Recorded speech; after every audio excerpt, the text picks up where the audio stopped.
Cat ears have taken over Halo Infinite, and smart delivery wins again.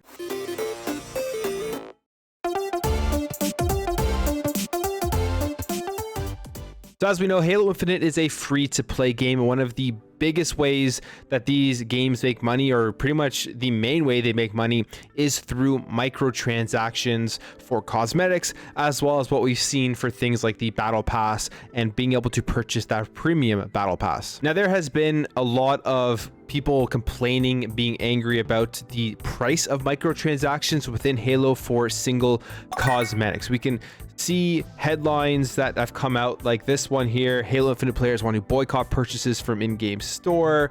Halo Infinite in-game purchases are causing players to boycott. And Halo Infinite's 343 Industries says microtransactions feedback is top of mind. And basically on a stream, Jerry Hook addressed, he is the 343 head of design, and he addressed all of this, saying that they are looking into the microtransactions because right now on the store, if you want to buy just like a weapon coating or piece of armor, as it says here, they're sold between like $8 and $20. But that hasn't stopped people from purchasing like crazy the cat ears that have now been available for your Spartan, and it's called the Perfect Audio Helmet Attachment. And as you can see the picture here, it's just a Spartan helmet with cat ears on it. Now, like I've said, there are tons of people that have purchased it. You play some games of Halo Infinite right now, you will probably see somebody in the game with the cat ears, and it costs 1,000 credits, meaning it's $10 American, and for me in Canada, I believe it's like $12 or $13 for these cat ears. And I find this absolutely just hilarious because we see this happen all the time with microtransactions across video games. There is always backlash. I'm not a fan of microtransactions.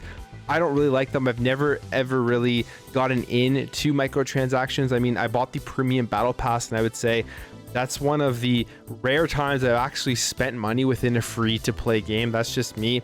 I'm more traditional when it comes to these games. I just grind, I just play them, and I also am more for like the single-player experiences. So I don't spend too much money on cosmetics or anything like that. I don't get that excited about dressing up my digital avatar within a game if I'm spending all of this like $10, $20, $5 just to add a couple things onto the avatar, which you don't even really see, especially in Halo, throughout the majority of the time that you're playing. So I'm on the side of, let's just not have microtransactions. I couldn't care less. I'd rather not have any, but they're there. That's the way of the industry. It's been like that for a very long time, and it makes sense why it's there from a business standpoint. These companies still need to make money on these free-to-play games, and they know people are going to go out and purchase these things, as it's proven here with these cat ears. So because this has sold so well, I don't know the exact numbers. I don't think anybody really knows how many people have bought the cat ears. You can believe that all of the microtransactions, the pricings of these things, probably aren't going to be worked on as much as people will want them to be worked on, because they know that they're still going to make a ton of money, even with the backlash, even with the negative PR when it comes to this stuff. They're still going to have a ton of profit if they release a helmet with cat ears on it. And it's funny because you go on Twitter, you saw so many people complaining, and I feel like a lot of the people that are complaining about these microtransactions are probably the same people that went out and bought the cat ears for their Spartan. And hey, there's nothing wrong if that's how you want to spend your money. Go ahead, doesn't matter to me. But it's just the contrast of the backlash to what actually happens. And 343 knows this. They know that when they put out a cosmetic like this, people are going to buy them up, even with the outcry to the pricing of the cosmetics we have on the store. Now, there is another thing that they also talked about that they are going to be addressing, and I really hope they address this soon, and it's just with like the customization of your Spartan. I agree with the fact that customizing your Spartan is relatively shallow. I don't like how you can't use different items on different armor cores and how they're locked to like one armor core for your helmet, your visors, your helmet attachments, your elbow pads or whatever, your gloves, stuff like that. I would love to see them open that up and just allow you to attach everything to every single armor core.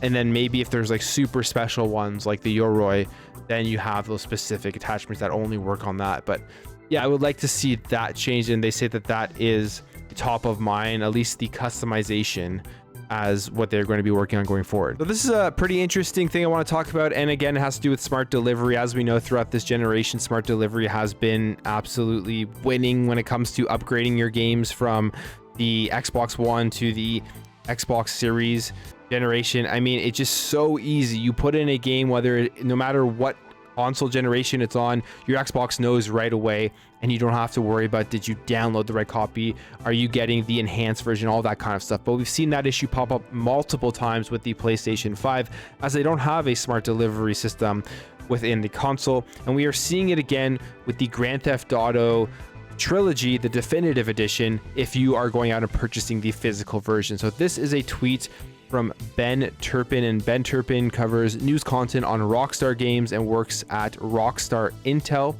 And he says everyone can finally buy a physical version of the GTA trilogy in most retail stores, but there's a catch. You can't upgrade to the PlayStation 5 version if you decide to pick up the physical version. I strongly advise against buying it until the game is improved with more patches. And that's the other thing, the game still hasn't improved yet. I know they're working on patches, or they still haven't released the thing that's going to fix everything that's wrong with this game, so I'm going to definitely wait before I jump into that. But he continues on here saying, I really hope Rockstar is still improving it, because it's nowhere close to the standard quality seen across their games. They should immediately scrap the mobile ports for 2022 and just focus on improving these versions.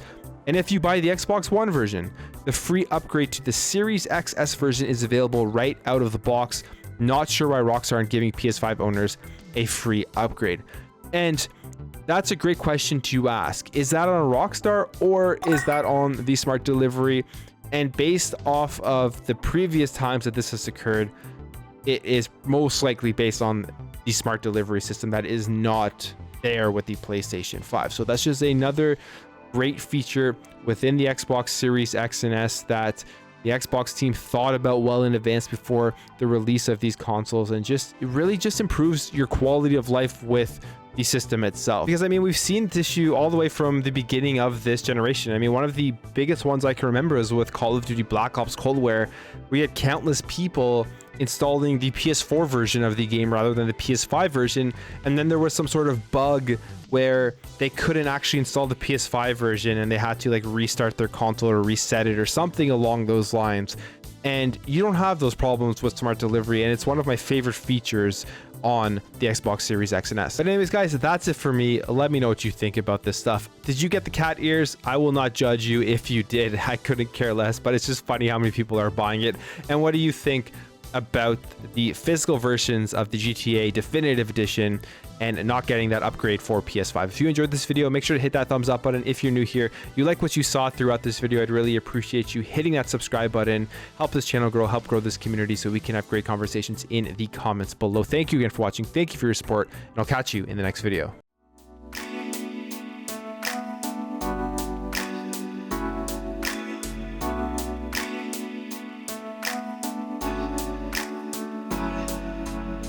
We'll be right back.